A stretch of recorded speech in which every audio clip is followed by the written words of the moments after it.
Hello बच्चों, आप लोग के लिए नया क्वेश्चन आज फिर बना के डाल रहे हैं। सभी बच्चे ऑल इंडिया सैनिक स्कूल एंट्रेंस एग्जाम,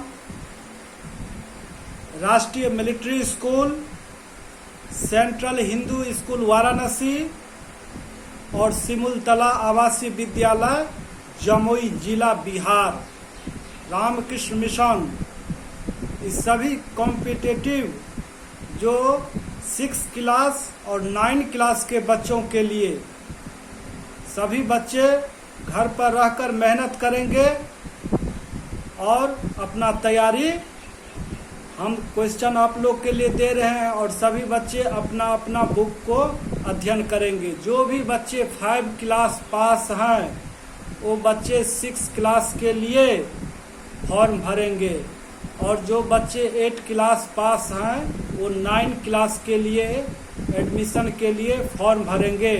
सैनिक स्कूल हो या राष्ट्रीय मिलिट्री स्कूल या नवोदय आवासीय विद्यालय या सिमुलतला आवासीय विद्यालय। आप लोग को एक नया वीडियो बनाकर सभी क्वेश्चन और सभी स्कूल का सिलेबस जो भी होगा आप लोग को हम बता देंगे और सभी बच्चे मेहनत से पढ़ेंगे और इस बार सभी बच्चे फॉर्म भी भरेंगे।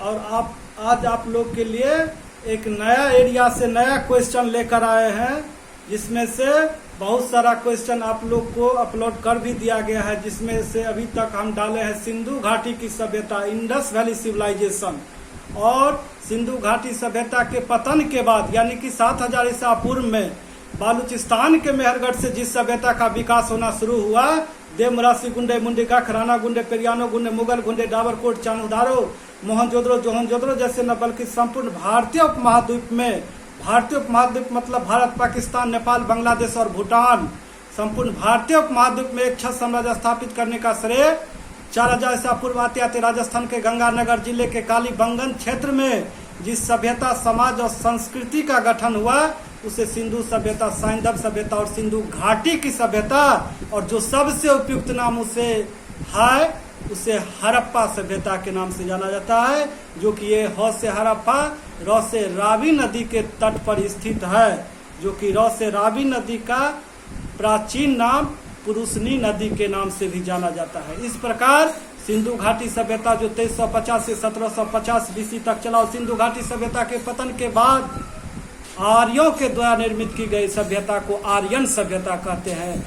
और चूंकि इस काल में वेदों की रचना हुई इसीलिए इसे वैदिक सभ्यता के नाम से भी जाना जाता है। उसी प्रकार मगध का भी इतिहास बताए हैं, जो मगध पर हर्यक वंश, शिशुनाग वंश, उसके बाद नंद वंश, और नंद वंश के अंतिम शासक घनानंद को पराजित करके चंद्रगुप्त मौर्य ने अपने गुरु चाणक्य की सहायता से मगध की गद्दी पर जिस वंश की स्थापना किया वो मौर्य वंश के नाम से जाना गया।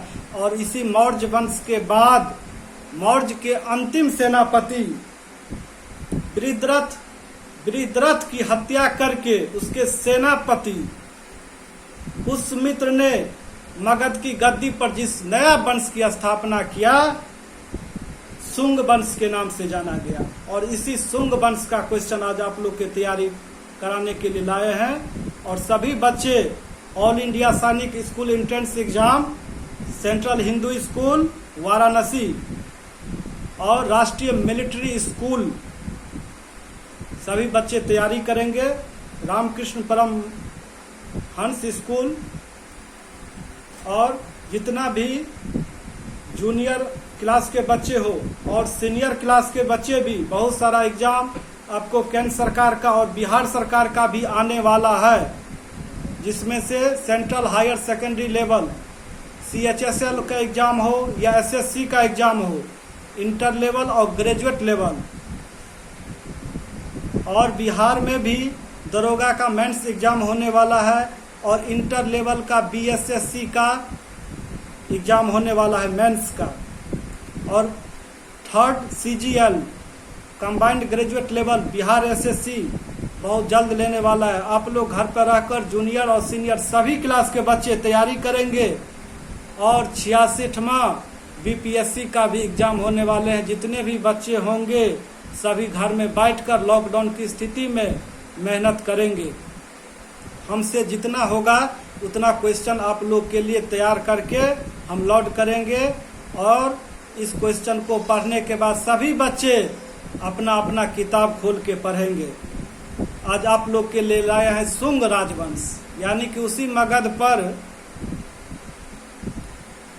शुंग राजवंश 185 बीसी से लेकर 60 बीसी तक, शुंग वंश और कन्य राजवंश।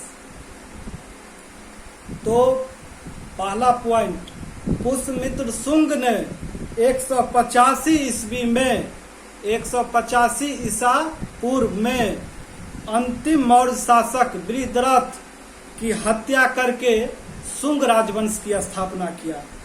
पॉइंट नंबर 2, पुष्यमित्र शुंग अंतिम मौर्य शासक बृहद्रथ का सेनापति था। पॉइंट नंबर 3, पुष्यमित्र शुंग ने 2 अश्वमेध यज्ञ करवाया जिसका अनुष्ठान उसका पुरोहित पतंजलि ने किया। पॉइंट नंबर 4, पुष्यमित्र शुंग ने यवन के आक्रमण से, यवन मतलब यूनानी आक्रमण से देश की रक्षा की और वैदिक धर्म का पुनः स्थापना किया, क्योंकि शुंग राजवंश को ब्राह्मण राजवंश के नाम से भी जाना जाता है। पॉइंट नंबर 5, शुंगों ने अपनी राजधानी विदिशा को बनाया जो कि विदिशा मध्य प्रदेश में है। पॉइंट नंबर 6, पुष्यमित्र शुंग ने भरहुत स्तूप का निर्माण करवाया। पॉइंट नंबर 7, पुष्यमित्र शुंग ने इंडो यूनानी शासक मिनांडर को पराजित किया। पॉइंट नंबर 8, शुंग वंश का अंतिम शासक देवभूति था। पॉइंट नंबर 9, अंतिम शुंग शासक देवभूति की हत्या 73 ईसा पूर्व में उसके आमत वासुदेव ने कर दिया और मगध की गद्दी पर जिस नया वंश की स्थापना किया वो कण्व वंश के नाम से जाना गया। कण्व वंश का संस्थापक वासुदेव कण्व थे और कण्व वंश का अंतिम शासक सुशर्मा था। पॉइंट नंबर 11, सिमुक ने 60 ईसा पूर्व में सुशर्मा की हत्या करके मगध पर जिस राजवंश की स्थापना किया वो सातवाहन वंश के नाम से भी जाना जाता है। और सातवाहन वंश को आंध्र सातवाहन और आंध्र भृत भी कहा जाता है। तो अब आप लोग को सातवाहन वंश का इतिहास पढ़ा रहे हैं। क्वेश्चन नंबर 1, प्रथम सातवाहन शासक सिमुक था जो सातवाहन वंश का संस्थापक के नाम से भी जाना जाता है। सिमुक को सातवाहन वंश के संस्थापक के नाम से भी जाना जाता है। पॉइंट नंबर 2, सातवाहन को आंध्र सातवाहन वंश या आंध्र भृत भी कहा जाता है। पॉइंट नंबर 3, सातवाहनों की राजधानी महाराष्ट्र के औरंगाबाद जिले में प्रतिष्ठान थी। पॉइंट नंबर 4, सातवाहन शासक गौतमीपुत्र सातकर्णी 106 से लेकर 130 एडी तक उन्होंने शकों को पराजित किया। पॉइंट नंबर 5, शक शासक रुद्रदामन प्रथम जिसका शासन काल 130 से लेकर 150 एडी तक है, उन्होंने सातवाहन को 2 बार पराजित किया। पॉइंट नंबर 6, सातवाहन के अधिकांश सिक्का सीसा का बना हुआ था और उन्होंने पोटीन, तांबा और कांसे का सिक्का भी चलवाया। पॉइंट नंबर 7, यज्ञ श्री सातकर्णी जिसका टाइम पीरियड 165 से लेकर 194 एडी तक, उन्होंने सिक्के पर जहाज का चित्र अंकित है। यज्ञ श्री सातकर्णी के सिक्के पर जहाज का चित्र अंकित दर्शाया गया है। पॉइंट नंबर 8, सातवाहन पहला शासक था जिन्होंने ब्राह्मणों को भूमि दान या जागीर देने की प्रथा चलाई। यानी ब्राह्मणों को भूमि दान देने वाला प्राचीन भारत का पहला वंश सातवाहन वंश था और सातवाहन की राजभाषा प्राकृत भाषा था। पॉइंट नंबर 9, सातवाहन काल में राजा हाल ने एक प्राकृत ग्रंथ गाथा सप्त शतक की रचना किया। पॉइंट नंबर 10, कलिंग जो कि आधुनिक उड़ीसा राज्य में है, कलिंग के चेदी राजवंश का संस्थापक महामेघवाहन नाम का व्यक्ति था। पॉइंट नंबर 11, कलिंग के चेदी वंश का सर्वाधिक शक्तिशाली शासक राजा खारवेल था। पॉइंट नंबर 12, उदयगिरी पहाड़ी का हाथी गुम्फा अभिलेख खारवेल का इतिहास जानने का एकमात्र साधन है। पॉइंट नंबर 13, राजा खारवेल ये जैन धर्म का अनुयायी था। इस प्रकार चाहे वो नंद वंश हो, मौर्य वंश हो, शुंग वंश हो, और शुंग वंश के बाद कर्ण वंश की स्थापना हुआ और कर्ण वंश के बाद सातवाहन वंश, और इसके बाद भारत में विदेशी आक्रमण हुआ जिसमें से हिंद यूनानी, शक, पल्लव और कुषाण ये लोग विदेशी थे और भारत पर आक्रमण किए। उसी क्रम में सबसे पहला विदेशी जिन्होंने प्राचीन भारत पर आक्रमण किया वह हिंद यवन, जिसे इंडो ग्रीक के नाम से भी जाना जाता है, यानी कि इंडो ग्रीक यानी यूनानी आक्रमण। पॉइंट नंबर 1, मौर्योत्तर काल का प्रथम विदेशी आक्रमण।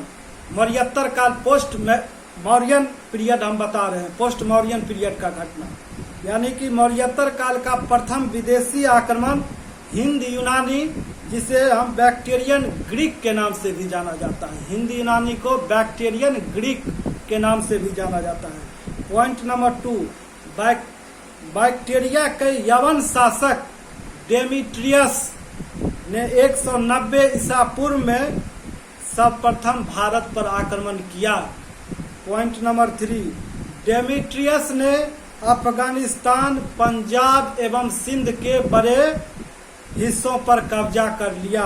पॉइंट नंबर 4, इंडो ग्रीक शासकों में सबसे प्रसिद्ध शासक मिनांडर, जो 165 से लेकर 145 बीसी तक टाइम पीरियड है, मिनांडर हुआ। सबसे प्रसिद्ध शासक इंडो ग्रीक में सबसे प्रसिद्ध शासक मिनांडर हुआ।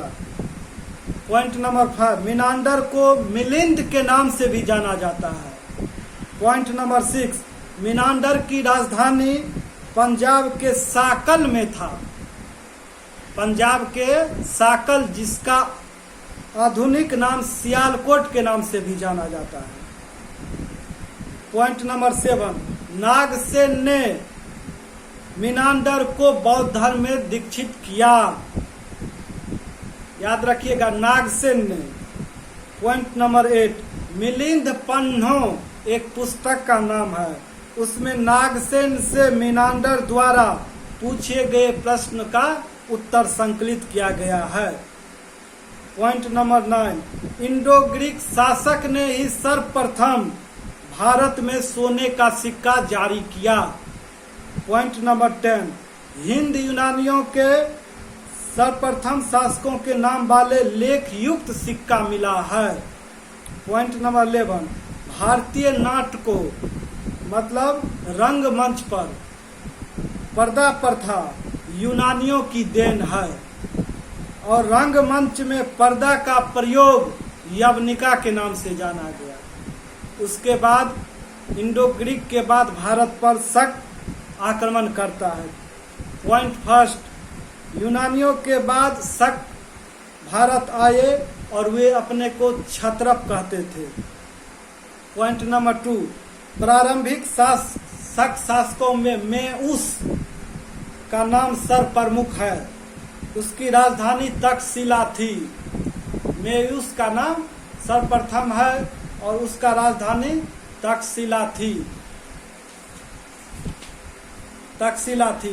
पॉइंट नंबर 3, मालवा में विक्रमादित्य नामक राजा ने सल्तावन ईसा पूर्व में शकों को पराजित किया और विक्रम संवत का प्रारंभ इसी विजय के उपलक्ष्य में किया गया, 57 BC में विक्रम संवत। पॉइंट नंबर 4, सबसे प्रसिद्ध शक शासक रुद्रदामन प्रथम था, 130 से लेकर 150 AD तक। पॉइंट नंबर 5, रुद्रदामन प्रथम की जानकारी जूनागढ़ अभिलेख से मिलता है, जिसको गिरनार अभिलेख के नाम से भी जाना जाता है। पॉइंट नंबर 6, जूनागढ़ अभिलेख ये शुद्ध संस्कृत भाषा में लिखा गया पहला अभिलेख है, जिसे प्राचीन भारत का पहला संस्कृत भाषा में लंबा अभिलेख जारी किया गया, जिसे गिरनार अभिलेख या जूनागढ़ अभिलेख कहा जाता है, जो कि रुद्रदामन प्रथम का है। शुद्ध संस्कृत भाषा में भारत में सर्वप्रथम अभिलेख रुद्रदामन प्रथम ने ही खुदवाया था। पॉइंट नंबर 8, रुद्रदामन प्रथम ने महाक्षत्रप की उपाधि को धारण किया। पॉइंट नंबर 9, भारतीय साहित्य में शकों के प्रदेश को शकद्वीप कहा गया है। पॉइंट नंबर 10, रुद्रदामन ने कठियावाड़ के मशहूर सुदर्शन झील का जीर्णोद्धार किया, जिस सुदर्शन झील को चंद्रगुप्त मौर्य के सेनापति पुष्यगुप्त वैश्य ने बनवाया था, वैश्य।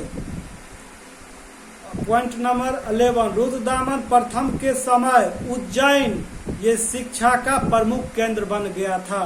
पॉइंट नंबर 12, अंतिम शक शासक रुद्र सिंह तृतीय था, रुद्र सिंह थर्ड ये अंतिम शक शासक था। गुप्त शासक चंद्रगुप्त द्वितीय ने, जिसे विक्रमादित्य के नाम से भी जाना जाता है, उन्होंने उसे हराकर पश्चिम भारत से शक सत्ता का अंत कर दिया।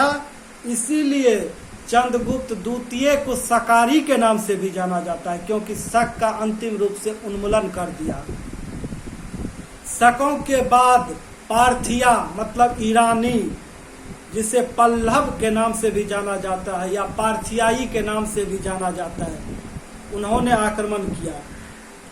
पॉइंट नंबर 14, पार्थियाई साम्राज्य का यानी कि पल्लव साम्राज्य का वास्तविक संस्थापक मिथ्रेडेटस प्रथम को माना जाता है। पॉइंट नंबर 15, भारत में पहला पार्थियन शासक माओस के द्वारा किया गया, माओस पहला। पॉइंट नंबर 16, सर्वाधिक शक्तिशाली पल्लव शासक, जिसे पार्थियन के नाम से भी जाना जाता है, गांडोफार्निस था, 20 से लेकर 41 AD तक। सबसे शक्तिशाली पल्लव शासक गांडोफार्निस था। उसके शासन काल में सेंट थॉमस ईसाई धर्म का प्रचार प्रसार करने के लिए भारत आया। पॉइंट नंबर 17, पल्लव साम्राज्य का अंत कुषाणों के द्वारा किया गया और उसके बाद हिंद यूनानी या बैक्टीरिया यूनानी का आक्रमण हुआ, उसके बाद शक का आक्रमण हुआ और उसके बाद पल्लव या पार्थियन जो ईरानी कहते हैं उसका आक्रमण हुआ। अब जो है सो उसके बाद कुषाण का आक्रमण हो रहा है भारत पर। तो कुषाण राजवंश पहला पॉइंट, पार्थियन के बाद कुषाण भारत आया। पॉइंट नंबर 2, कुषाण यूची जनजाति का एक शाखा के थे जो चीनी थे। पॉइंट नंबर 3, भारत में प्रथम कुषाण शासक कुजुल कडफिसेस था। पॉइंट नंबर 4, कुषाण वंश का प्रथम शक्तिशाली शासक भीम कडफिसेस था।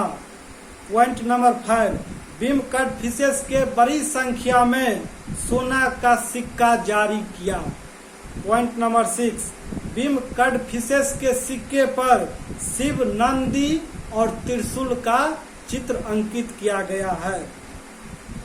पॉइंट नंबर 7, सर्वाधिक शक्तिशाली कुषाण शासक था कनिष्क और इन्होंने चीन के राजकुमारी से शादी करने के लिए वहां के सेनापति को बोला। बाद में पांचाओ को बोला। बाद में वहां पर चीनी जनरल से पराजित हो गया था कुषाण। पांचाल को भेजा थी कि महान राजवंश के राजकुमारी से अपना शादी करेंगे, यही कनिष्क बोला था, जिसे बाद में पांचाल ने पराजित कर दिया कनिष्क को।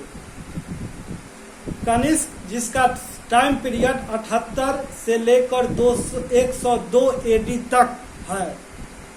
इन्होंने 78 एडी में एक संवत चलाया जिसे शक संवत के नाम से जाना जाता है। पॉइंट नंबर 9, भारत में प्रयुक्त ग्रेगोरियन कैलेंडर ये शक संवत पर आधारित है। पॉइंट नंबर 11, कनिष्क की पहली राजधानी पुरुषपुर, जिसे पेशावर के नाम से भी जाना जाता है, और दूसरी राजधानी मथुरा को बनाया। पॉइंट नंबर 13, कनिष्क ने कश्मीर को जीतकर वहां पर कनिष्कपुर नाम का एक नगर बसाया। पॉइंट नंबर 13, कनिष्क का प्रसिद्ध युद्ध चीन के साथ हुआ, जिसमें चीनी सम्राट पराजित हुआ। क्वेश्चन नंबर 14, कनिष्क के शासन काल में कश्मीर के कुंडल वन में चतुर्थ बौद्ध संगति का आयोजन किया गया था। पॉइंट नंबर 15, कनिष्क बौद्ध धर्म के महायान शाखा से संबंधित थे। पॉइंट नंबर 16, कनिष्क के समकालीन प्रमुख विद्वान अश्वघोष, नागार्जुन और वसुमित्र थे। पॉइंट नंबर 17, अश्वघोष कनिष्क का राजकवि था। उनकी प्रमुख रचना है बुद्ध चरित्र, सौंदरानंद और सारीपुत्र प्रकरण। क्वेश्चन नंबर 18, महान वैज्ञानिक एवं शून्यवाद, जिसे सापेक्षवाद के नाम से भी जाना जाता है, उसका प्रतिपादन नागार्जुन, जो कनिष्क के दरबार में रहते थे। पॉइंट नंबर 19, नागार्जुन ने माध्यमिक सूत्र नामक एक ग्रंथ का रचना किया। पॉइंट नंबर 20, माध्यमिक सूत्र में नागार्जुन ने थ्योरी ऑफ रिलेटिविटी का सिद्धांत दिया, जिसे कारण नागार्जुन को भारत का आइंस्टीन कहा जाता है। पॉइंट नंबर 21, वसुमित्र ने महाविभास सूत्र नाम का पुस्तक का रचना किया। पॉइंट नंबर 22, महाविभास सूत्र को बौद्ध धर्म का विश्वकोश भी कहा जाता है। पॉइंट नंबर 23, कनिष्क के राज दरबार में डॉक्टर चरक रहते थे, जिन्होंने एक पुस्तक लिखा जो चरक संहिता के नाम से जाना जाता है। Point number 24,